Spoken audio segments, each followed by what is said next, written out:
It is interesting that we've been very blessed that indeed the podcasts have reached, thank God today, the 3,000 mark. It's even more interesting in that these podcasts are actually worldwide today. And 87 of them were downloaded in Kuwait, 105 in Pakistan, 17 in the Philippines, 4 in London, 2 of them were my kids, 17 more in a country which I never knew actually would be interested in things like this, which is in Kazakhstan, in Russia. It's quite interesting. And over 2,500 in the United States. So we've been very fortunate. These podcasts are free. All you have to do is go to my name. It's under Dr. Daniel H. Dahan. You can go to, if you want to send you a link, come to me at the end and I can send you the link. Or you can go to OhrLA, you'll see the link itself. You can download them for free. They're about a minute and a half. And they're just done for people to listen and have an idea of concepts that we discuss. It's interesting in talking about what we have as the subject tonight, and that is religion or faith. And what is the difference? How do we accommodate faith? How do we accommodate religion? If you think about it, faith is something that each and every one of us has on a different level. For instance, I may have faith in my wife. I may have faith in my job. I may have faith in my country. A religion, however, is something that's more global. We are Jews or we are not Jewish. We are Christians or we're not Christians. It's a religion. So religion is something that has to do with many more people, where faith is something that has to do more personal. It's more of me. If you take it in the word in Hebrew, faith is emunah. When people make prayers, and the prayers are done in the synagogue, in the shul, at the end of certain paragraphs, people respond, Amen. Amen comes from the word, I believe. So when we hear people say Kaddish, or they say certain prayers, and we say Amen, that means that whatever the person said, in Hebrew it's called a Shaliach Tzibor, the person who directs the prayers, we say, I believe in what you're saying. So we say Amen. And we see it also in many secular areas where people say Amen to that. It's an interesting concept, Amen to that, I believe in it. It's also interesting that religion itself has to do with something which is separate. Because if you think about it, we don't all have the same religion, but we may have the same faith. Yet, in the United States of America, the dollar bill, right in the middle of it, it says, in God we trust. It doesn't say we believe. It doesn't say that. It doesn't even say we know. It doesn't say we have faith in God. So if you think about it, the founding fathers of the United States of America could have chosen a language where it says, in God, something. We could have said, we believe in God, we have faith in God, we trust in God. No, it's in God, we trust. So when you take it to the Hebrew level, you find a different concept altogether. In Hebrew, we have seichel, which is intelligence, made up of 3 parts, chokhmah, bina, da'at, which is the understanding of a person, the knowledge, the wisdom, that's that person. And then you have another part, which is the emotion, where the heart is, the seat of the emotion. But then you have another concept which is above that, above seichel, and that's emunah. And where does bitachon comes, which is trust? Wherever emunah stops, wherever you can no longer say, I believe, now starts bitachon, trust, above and beyond. So these concepts are quite complex, but in Chassidut, in Chassidus, they're discussed at great length. It's interesting. Religion, however, is not something we discuss. Because I may be religious, and the other person I'm speaking with is not as religious, yet we may have the same faith. I have faith in this country, but this person could be Christian and I may be Jewish. So you may not have the same religion, but you could have the same faith. Is it possible to have the same faith in the same religion? Yeah. But is it possible to have faith without religion? No. It's interesting. So what I want to discuss here tonight is the difference between faith, religion, and are they really opposites, and how do we work with them? What is it that we have in us that we have faith? Most of you, thank God, are young, and thank God all of you are healthy. You're dating somebody, and somebody asks you, how was your date? She's amazing. I'm telling you, her eyes, unbelievable. Her body, beyond imagination. The way he smiles, I just lose it. As soon as he looks at me, I flip. I can't take it. He is as handsome as they come. She is as pretty and as adorable as they make it. And we have all these terms that we describe a person of the opposite sex. It's really appraising. And we just say, how's the relationship? I have faith in it. Why would you have faith in a relationship? You should believe in the relationship. Because believe is something that you see. Faith is something that you know. Believe is something that you understand. Faith is something that you think. It's two different. So why would you have faith in a relationship? I'm dating this person. You shouldn't have faith in that person. You should have belief. I believe we are going to get married. Either yes or no. I was very fortunate, thank God. I went out with my wife the very first time. It wasn't 2 hours into the date, and I already knew she was going to be my wife. I had already hoped. I was already also very fortunate because she happened to be the woman that I dreamt of. So now the question is, how does that come about? Now, I had one request, and I mentioned this many times, but in my life, people have requests. I would like a girl that's this way. I would like a boy that's that way. I don't care what he does, but unless he's tall, unless he's thin, unless she's this way, that way, people have requests of what they want, things that they look for. Why? Things that are closer to themselves, things that are closer to what they wish, things that are closer to what they have within their heart. So the reason we say that is because it's more of an emotional issue. How I feel inside, what I want for me, it's that kind of a person. So people would rather have a vision, a dream, a concept, a thought, a focus on something. This is how I see my life to be. But at the end of the day, when you make the decision about a spouse, it's with the brain, not with the heart. If you marry the person with the heart, you make a mistake. Why? Because how long is this love going to last? Something could happen. However, if you marry someone because of the mind, then you know you made a logical decision. When it comes to religion, however, it's not something we choose. We don't choose to become this. You are born into it, and then you grow into it according to your religion. I'm a Jew because I was born a Jew. I don't choose to be Jewish. I'm a Jew. But what's the difference between a religious Jew and a non-religious Jew? So in Yiddish they say a Yid was ante Yid. A Jew is a Jew. That's it. End the discussion.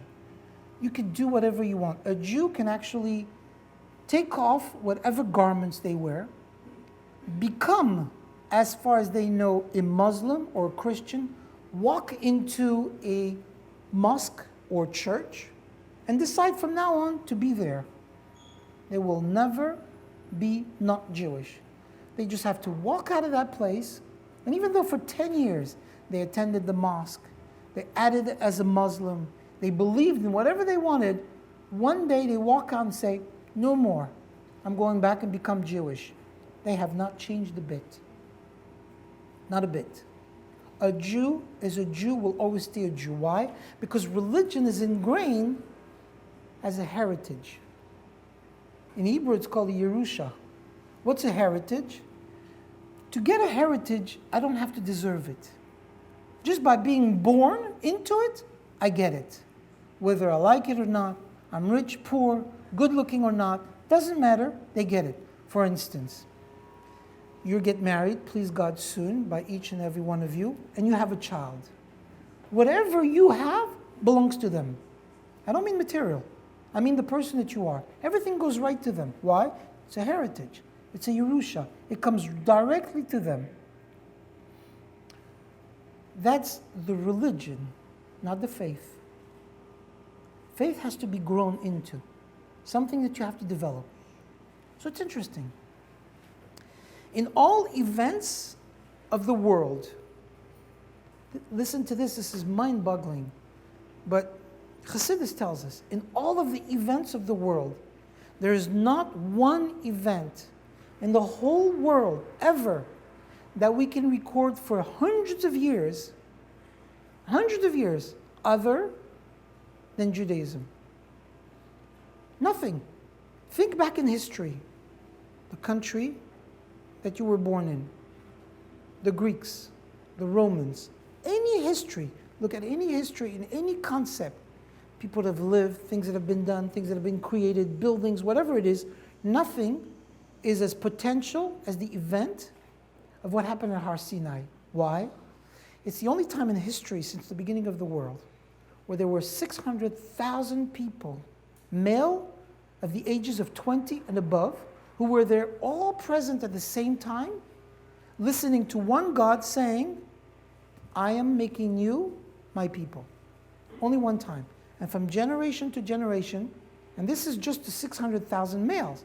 There were children and there were adults, and there were older adults, and there were also women. So that's millions of people. This is the only event since the creation of the world where all these people were in one spot, in one point of time, and together heard God say, I'm your people, I'm your God, we're together, move on. And for over 3,000 years, never one has a person said, it's not true. It's the only event in history. Think about that. If this is the case, then that means Judaism is the only religion. You say, well, what about Christianity? What about Muslims? What about Buddhists? All these other religions, where do they come from? All of other religions believe and know for a fact that Judaism is the beginning of religion, is the oldest religion. And that's why it's called the Old Testament versus the New Testament. And in every single religion, every single one of them, there were only a few people. For instance, Christianity had the 12 apostles. 12 men who were there at a dinner along with their master. And at that moment, they decided that they were the beginning of this religion. The 12 apostles doesn't come up with 600,000 people. And we have absolutely no history written anywhere where these 12 apostles have passed on what they've learned. No history of anything. Muslims, the same. Muhammad himself, one day, heard on his own a voice. Nobody saw it. Nobody heard it. Nobody can testify to it. He claims. That's it. Buddhist, the same. Was in a certain level in his transcendental way, and he had a communication with a higher being, the only one. There is no religion in the world today that can claim 600,000 people together, all in one location, males above the age of 20, and thousands and millions of other people, women and children, all in one spot, in one time, saying, we are Jewish, all together, only Jews. So if this is the case, this gives rise to a phenomenal concept in religion, and that is that religion is the basis of who we are. Well, what about faith? If what I'm saying about religion is true, that means religion, which is in this case Judaism, is real. Okay.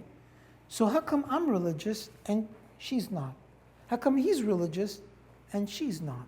Why is it that some people are religion, take that as a serious concept, while others say, I don't want to be religious?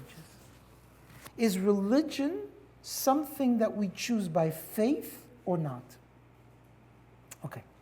So it's a different concept, and it's a difficult thing to discuss. And so what I want to do is I want to speak about reason versus intelligence. First, you have to understand reason versus intelligence. And I'll tell you why this is very important. It's very important because of your age. As you're dating, as you're dating, you need to separate what is reason versus what is intelligence. Reason means something that you took in your mind, broke it down, understand it, and come up with a final conclusion. Intelligence is something above you. It's something that other people can say, this is an intelligent faction, this is an intelligent thing. When it comes to choosing a spouse, what should you use? Reason or intelligence? Both? That's difficult. That's difficult. Where is the seat of intelligence? In the mind.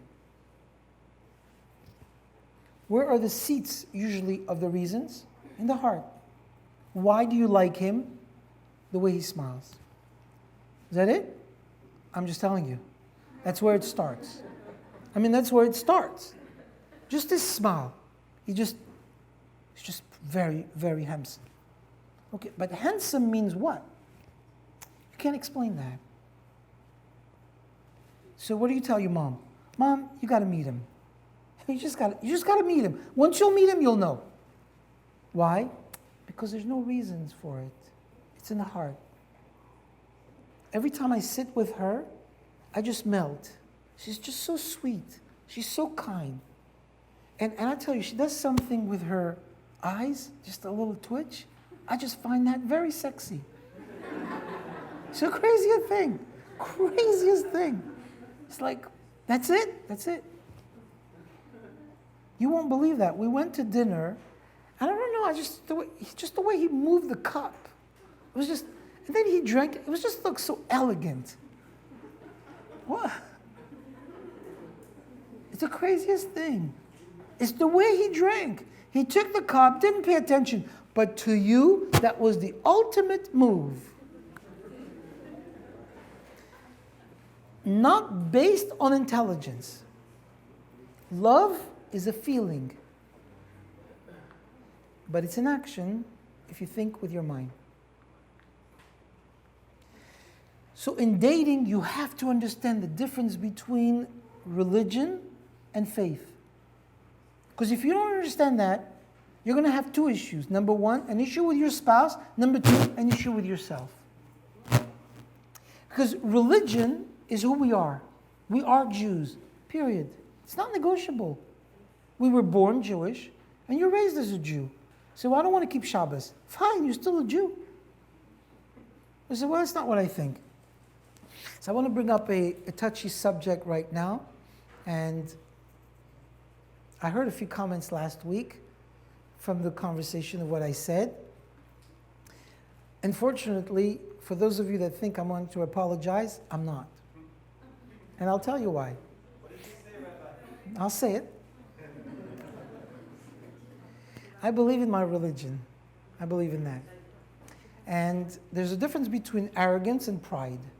Arrogance means, I tell you, you're not very smart and I'm smarter than you. And I know that. But you're just so dumb, you can't see it. That's arrogance. I'm high, you're low, you just don't know it, but I see it. Pride is, we're both good, but I love what I do and I believe in what I do. That's pride. Pride is above and beyond, and nothing can take it away from me. I am proud of my wife. Unadulterated, unequivocal, above and beyond anything else. And when I wake up in the morning and I look over and I see her in her bed, I am proud to be married to this woman. That's pride. Something that you cannot deny, something that you can't take away. That's pride. A couple of weeks ago, I was on Facebook. I have on my desk several computer screens, and one of them is open on Facebook. since OhrLA. I didn't have Facebook before. I couldn't even spell the word, but since OhrLA, it's just open all the time. And every few hours, I come in and I check, and I click, click, click, click, click.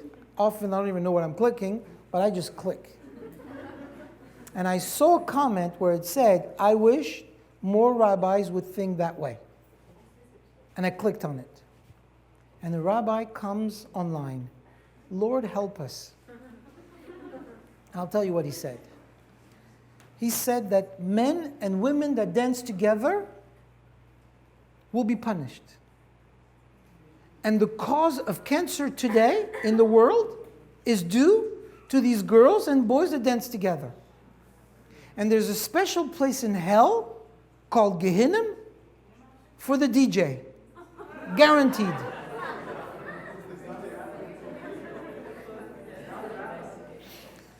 He is a rabbi. I heard. I just heard tonight he's going to be here this week or next week. I disagree. Not only did I disagree, I made a comment and I said, if I know, I unfriended that link. I don't want to see that link anymore. Why?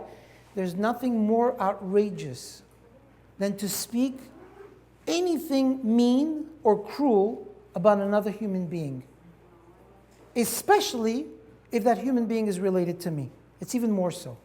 But even if it's an Arab, even if it's an animal, a lizard, and it's ugly, and it's scary, and it's in my bedroom, and you shouldn't curse it.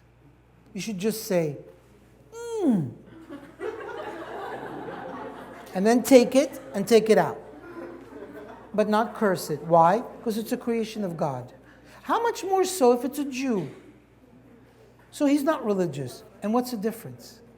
God loves every single Jew to the utmost level. You know what the Gemara says? It says God loves a Jew as an old man who didn't have children for many, many years, and finally, after many years of marriage, was given the opportunity to have a child.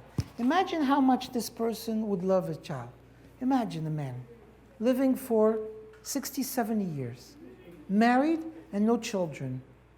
And after that many years, was given a blessing from God to have a child. How much would he love that child? To see him grow up.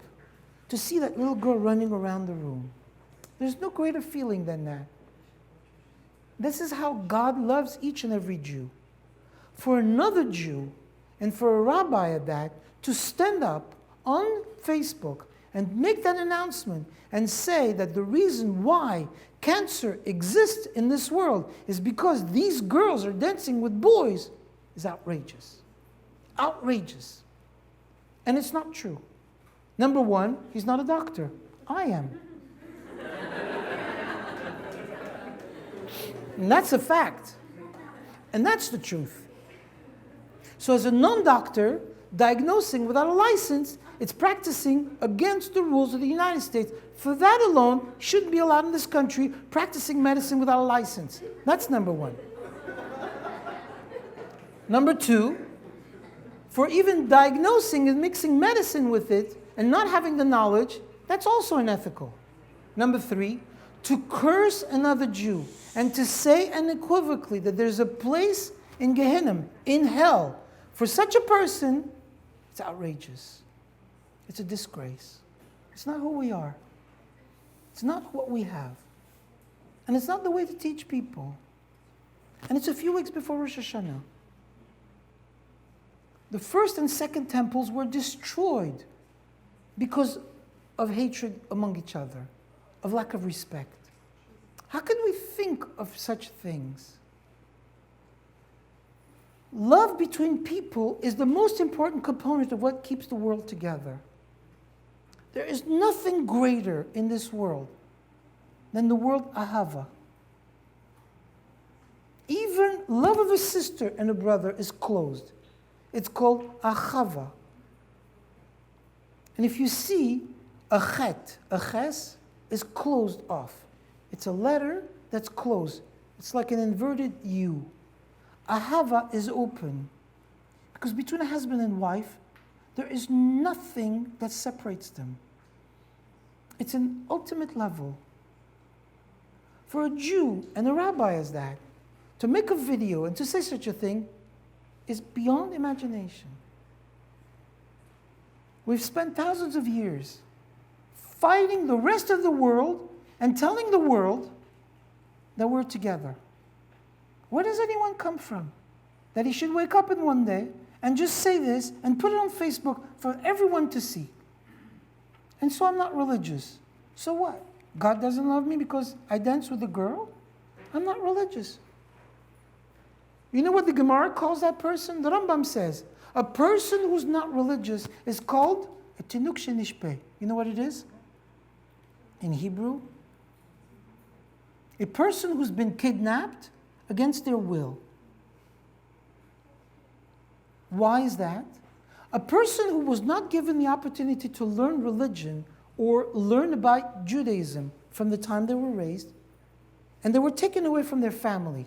So the Rambam says it's a halacha, it's a Jewish law, that if a person, let's say, playing in the yard, 3-year-old kid, and he's snatched away, they snap him away, and they take him into a different home, and they raise him as a Christian.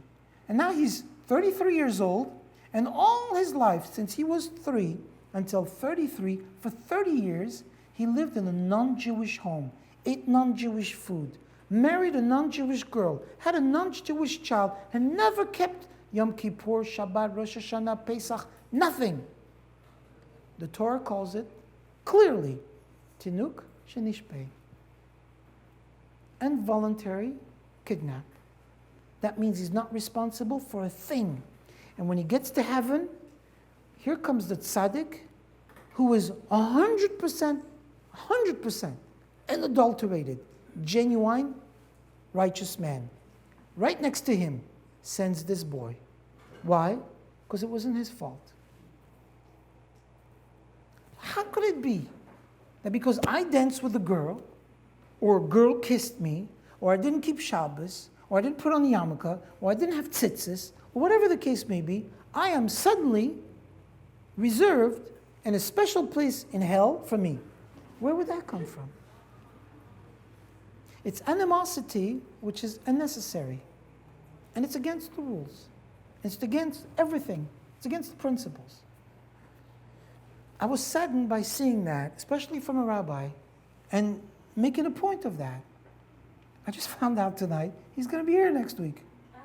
I would love to leave my card right here and say, when you're finished the speech, do me a favor, give me a call. Because you and I got to talk. We've got to talk. About what? I just want to know, where did you get your medical license again? Because that's not true. And to wish cancer, God forbid, on people is not right. And you, as young people, must stand up and say, not right. And when you see that on the internet, you should go in there and say, stop with the mean comment. Stop with telling lies. Because that's not who we are. Religion teaches us that we have faith. But it's your right to use it or not use it. You are the architect of your own destiny. God gives us the opportunity to choose and be whom we want to be. You could become a doctor. You could be a caterer. You could be a man of goodness. You could be a writer. You could lead a wonderful, productive life. Or you could decide to spend time on the beach. One thing is for sure, you have that right to choose what you want to be. Entirely. If God gave me that right, therefore I get to use it how I wish. Now God would like you to use it in a kind way. Because the world was built on kindness. But if you choose not to, He allows you to. But one thing is for sure, you do not have the right to curse or squash another Jew or creation of God. You do not have that power. You do not have that right in any way, shape, or form. Chabad is famous for its Chabad houses. You can go anywhere in the world today, 85 countries, 9 continents, throughout the world, 4,500 Chabad houses. 4,500 Chabad houses. You can call anywhere. Be in Venice, Italy, in Rome, in France, in Greece. Doesn't matter where you are. You can call a Chabad house and say, I need a place for Shabbos. You know why? The Lubavitcher Rebbe said that every single Jew everywhere in the world needs to know that there is somebody that can take care of you. And he takes a young man and a woman and he sends them way out there and he says, open up a Chabad house there. But it's only 12 Jews. Doesn't matter. You need to be there. And you see Israelis, after they finish the war, and we have to think that. How many times do we see these things about the IDF and this and that? Do you realize these boys at age 18 are not asked, they are told, commended, and they have no option but to go to the army, not for 3 weeks, not for a year, not for a year and a half, 3 full years. And when they come out, their mind is ready to blow from all the orders, from all the directives, from all the pressures. And they travel the world. However, comes Pesach, they find the closest Chabad house. And in Nepal last year, 3,000 people sat down at a Chabad house to have Pesach. Why would an Israeli boy who traveled the world could care less about anything? He's got a tattoo, he wears this green bracelet, he's got this ponytail, he could care less. He slept with Amanda last night, beautiful blonde, has no clue whatsoever of anything, and yet the only thing he's interested is tomorrow night's Pesach. And you ask him, where are you going to be? Pesach. It's not even a question in his mind. What do you mean?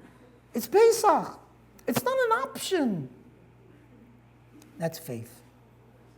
See the difference? Religion, it's a heritage. Faith is in you. It's in your heart. You can't give that up. So I'm not apologizing for that Rabbi said. I won't say his name because that becomes Lashon Hara. That you can't say. That I won't do. I won't even point to his picture, not that I would see it, and I won't put the link. And what I think is important is for you to know that when you meet someone, whoever that is, a woman or a man, Jewish or not, friend or not, don't look for the bad in them. Look for the good. Everyone has good in them. By finding the good, you elevate themselves, but you yourself rise. You become a different person. But not because it feels good, because it's the right thing to do, because you elevate the whole world. If God created it, has to be good. It cannot be bad. God, as it says, if you've ever seen that picture, doesn't make junk. God cannot create junk. People do junky things. People create garbage, not God. So if He created it, it must be good. You just have to look at the good in that. And you have to find the good in it. You have to continuously find it. And that's why we have two eyes. One to look at the person, and the other one to look at yourself. The one to look at the person and find out what is in that person that can help me, and what is in me that I can help them. That's what life is. It's detrimental to live among people who are not living that way. And it's not right. And that's why I'm not apologizing. So I got a few comments, and I got a couple of emails. So I'll read you one of them. I'm going to read to you just as it is posted on my text. Dear Rabbi Dahan, for the last year and a half I've attended your classes. I was so impressed with your knowledge, your wisdom, and your ability to share words. You have a command of the language which is beyond imagination. I can't believe how well you speak. I was totally flabbergasted last week when you said that this rabbi, however, should not be considered part of our Facebook. Why should we not give him the right to express himself? Why is it that at any time that this rabbi would say something, we should turn him off? He has the right to say whatever he wants to say. Why is it that we say what we want at OhrLA, but he can't say what he wants? So I'll tell you why. I'll give the answer live. And since you know who you wrote your email, since you're sitting in the crowd, and I'm not looking at you, but you allowed me to print that email, so I'm reading it to you, because you don't have the right to hurt another Jew. That's it.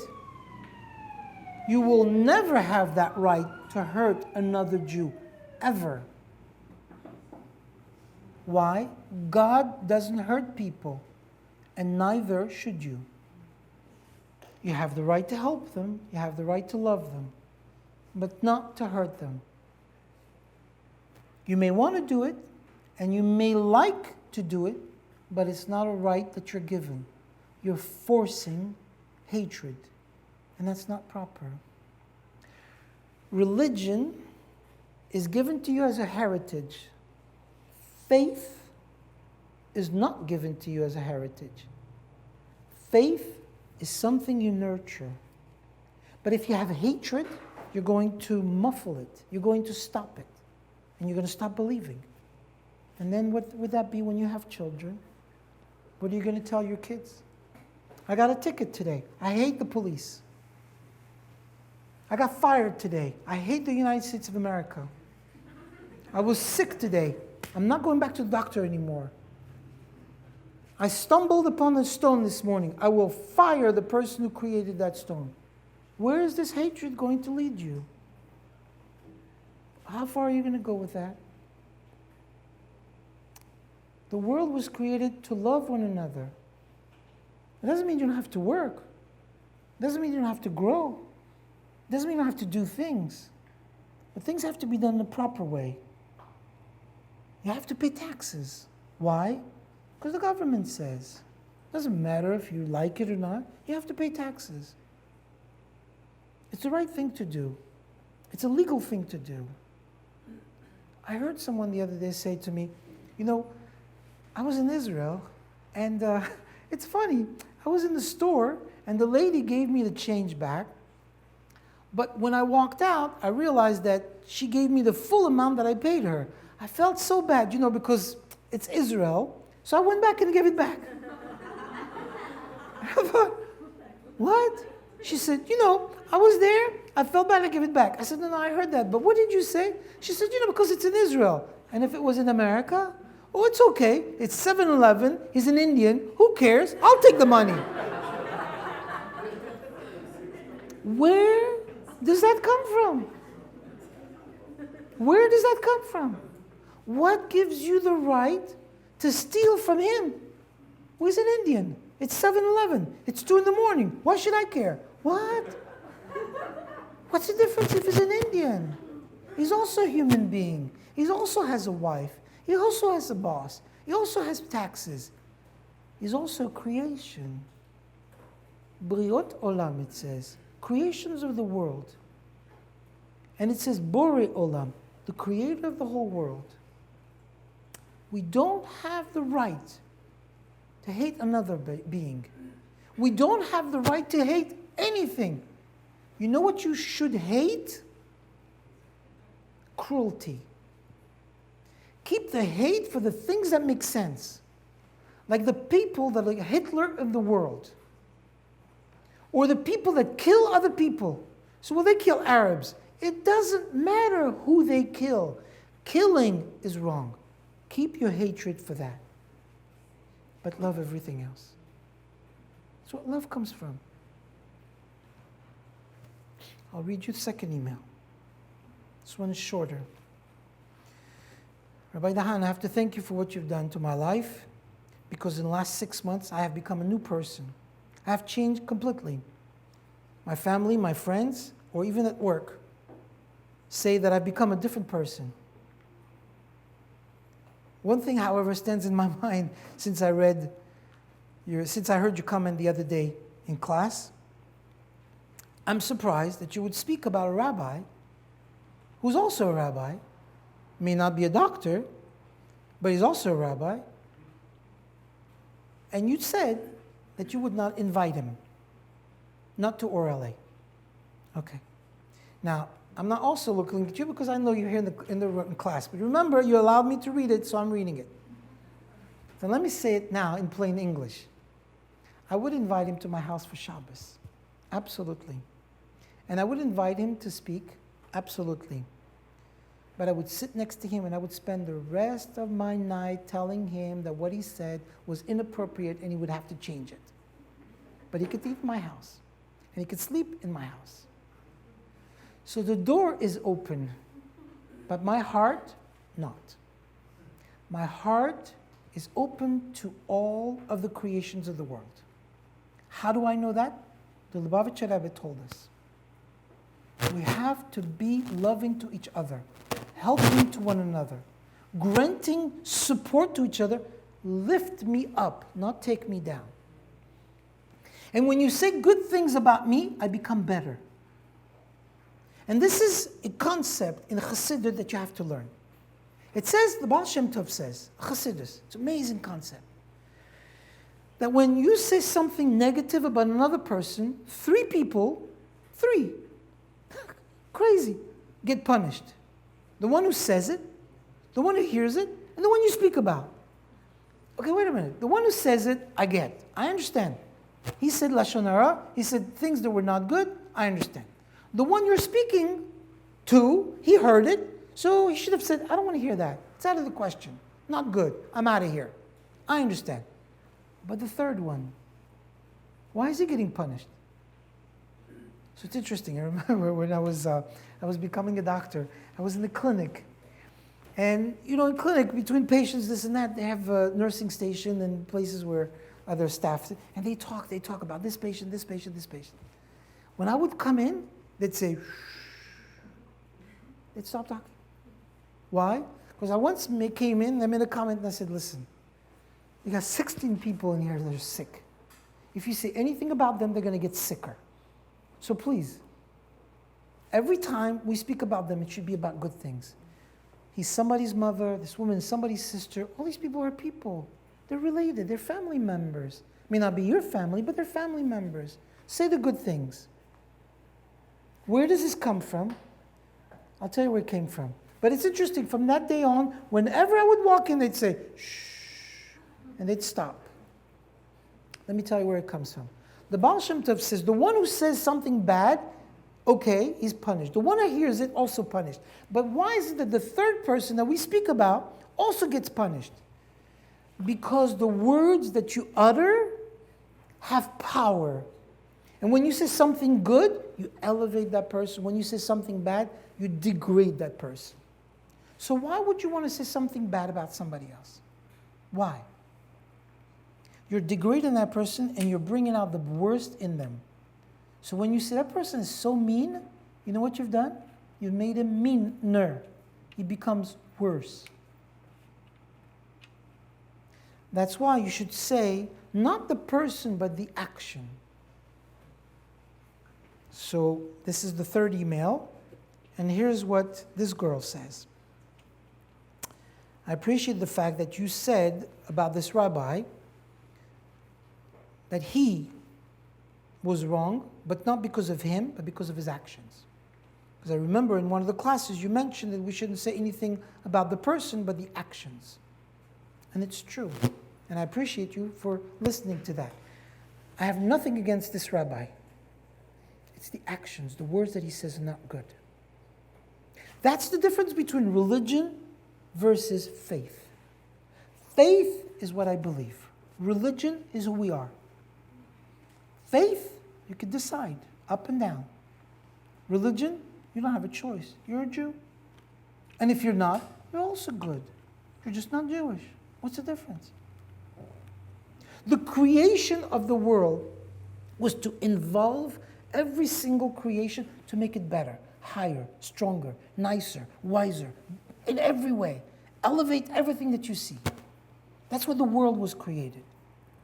On the other hand, the negative aspect is for us not to deal with.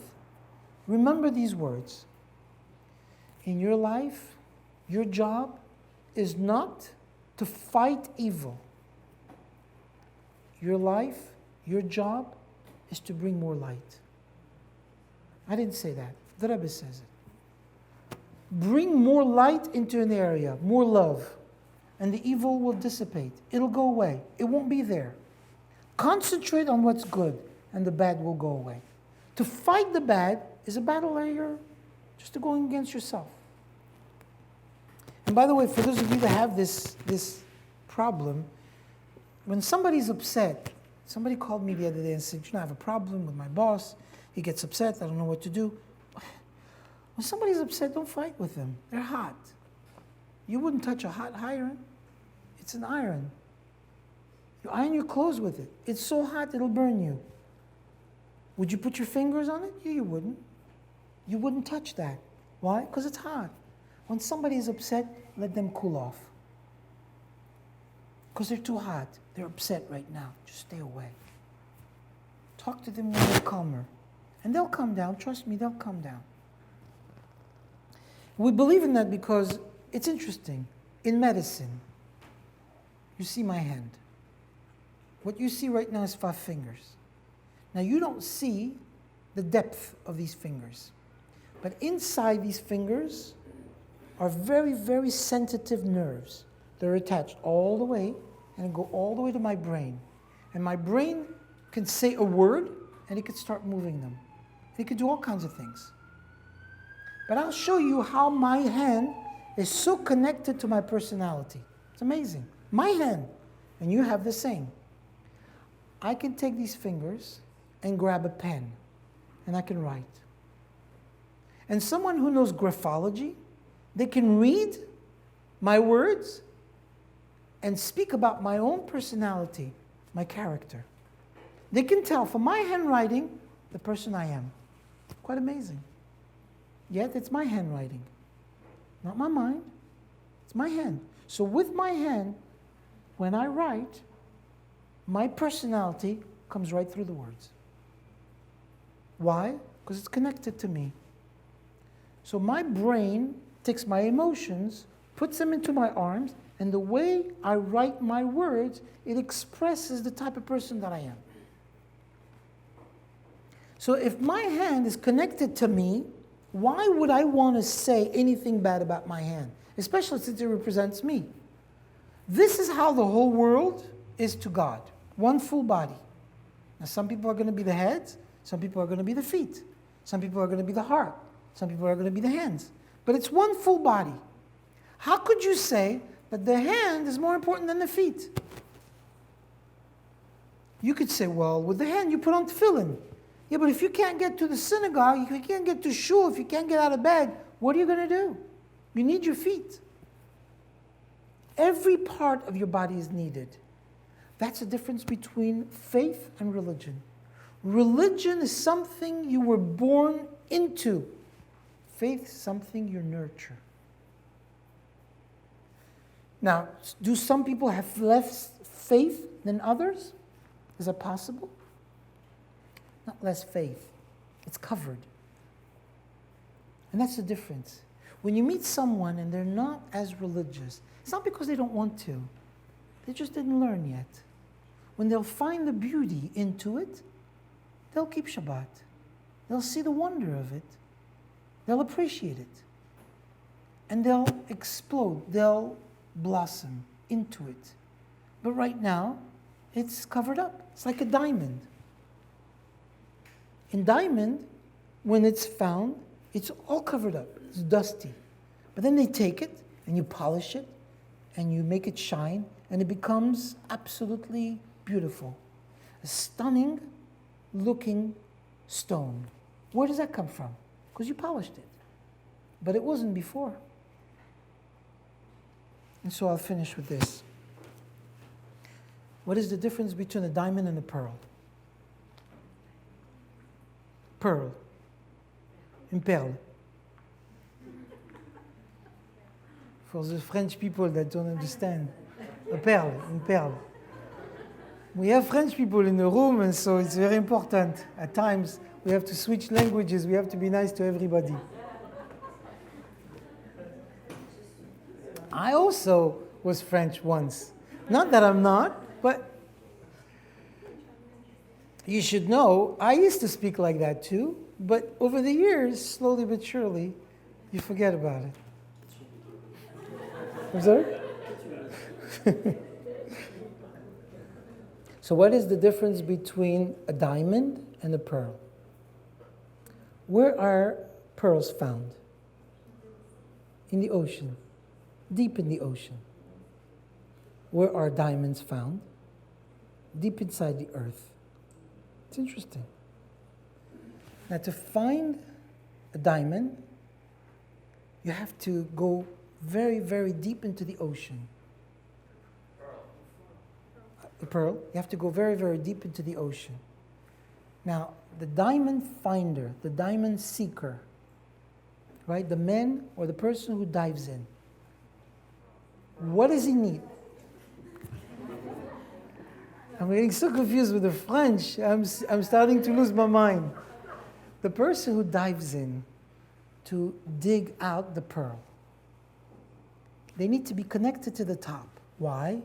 Because if you go deep into the ocean, you have to breathe. So they have a tube, right? Connects them straight to the top, and they have to have oxygen. Without the oxygen, they can't do it. And it may take them a long time, because they search and search and search and search. So they can't just go with some of the bottles. They can't carry those like scuba divers. So they have a tube, and that's how they breathe. That oxygen is what keeps them on top. Now, what do you get if you're going to go and dig for diamonds? You have to dig, dig, dig. How far? Very, very deep into the ground, into the earth. How far? It could be as much as 2, 3, 4, 5 miles deep to find the greatest diamonds. And when they get there, what is it that they have to have? Connection to the top. They also need oxygen. Why? How are they going to survive? Down there, there's no air. So it's interesting. One is a diamond, and one is a pearl. Now, when the diamond comes out, it's rough, right? He's a diamandaire, he knows that. It's rough. It's never ready. When a pearl comes out, it's ready. Always. Why is that? They're both expensive, and they're both sought after, right? We try to give the most beautiful thing. So what's the difference? Of the two, which one is the more important? Think about that for a second. You see, what happens is this. When they went to look for the diamond, and they went so far into the earth, they had to dig and dig and dig. What came out is rough. But once they polish it, a diamond is much more expensive than the pearl. 10, 20, 30, 40 times its price. But what about the pearl? It's in the ocean. See, the ocean kept it warm and kept it clean and kept it surrounded. That's the difference between a Jew that was raised in a kosher, Orthodox home and the one that was not. Do you understand? A boy or a girl that was raised in an Orthodox home, guess what? They were protected. They were surrounded with Torah. In the morning, the mother said, come in, do nigel Wasser, say the bracha, go to with your father to shul. You put on tefillin, you bat mitzvah, this, that. It was normal. It's a home all completely surrounded 24/7 with Torah. There's mezuzahs and kosher pictures, everything else. The other didn't have that. Parents didn't have. Or maybe the kid at one point in time didn't know. But of the two, which one is the more expensive? The diamond. And that you should know. That a place where Baal Teshuvah stands, even a tzaddik cannot stand. A person who was not raised with religion, or was raised with religion, and one time said, I'm not interested. It doesn't matter to me. It's nicht gefällig. It's not what I want. I'm out of this. Fine. God says, okay, take a walk. So he takes a walk, a detour. And he goes here, goes there, She does this, does that. Okay. So the girl used to wear skirts, now she wears pants. Shabbos, she used to at a Shabbos table, now she's at a movie theater. Used to go out with a Jew, now go with a goy. Fine. You'll come back. You'll come back. Why? When the diamond gets polished, it'll be worth more than the pearl. And that's what Chassidus teaches us. With faith, it'll come back. Religion, you'll never lose. And that's the difference between faith and religion. And that's why these months are a very special month. Today, Chaf Av, the 20th of Av, is the anniversary, the Hilula, of the Lubavitcher Rabbi's father. All his life, he was a great Kabbalist. All his life he worked to save Jewish people. No matter what it was, he wanted to make sure that there was Judaism practiced. He lived in a city called Yekaterinoslav in Russia, and he worked for all the people. And he didn't care what it was. He gave his life for it. And he died in exile. Didn't even see his son, who became the greatest leader in our generation, the Lubavitcher Rebbe. Was not there at his wedding and was never able to be there. We have people in our generations that have done tremendous things. You could do the same. In less than 10 days starts the month of Elul. It's exactly 1 month before Rosh Hashanah. You have the opportunity, you have the strength, you have the ability, you have the power to change your life and change the life around you, if you want to. And after tonight, you never have to be the same. Never have to be the same again, only by choice.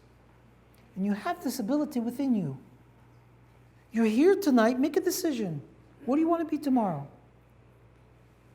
You want to be the one on Facebook that talks about hatred and that there's a place in hell for the bad people? I suggest you not do that. I suggest you be the diamond that you are. Not the pearl, the diamond. And then see in others the good and help them polish their own diamonds. And then we'll all shine. Because if you take a pearl and you put it in the light, you can't see through it.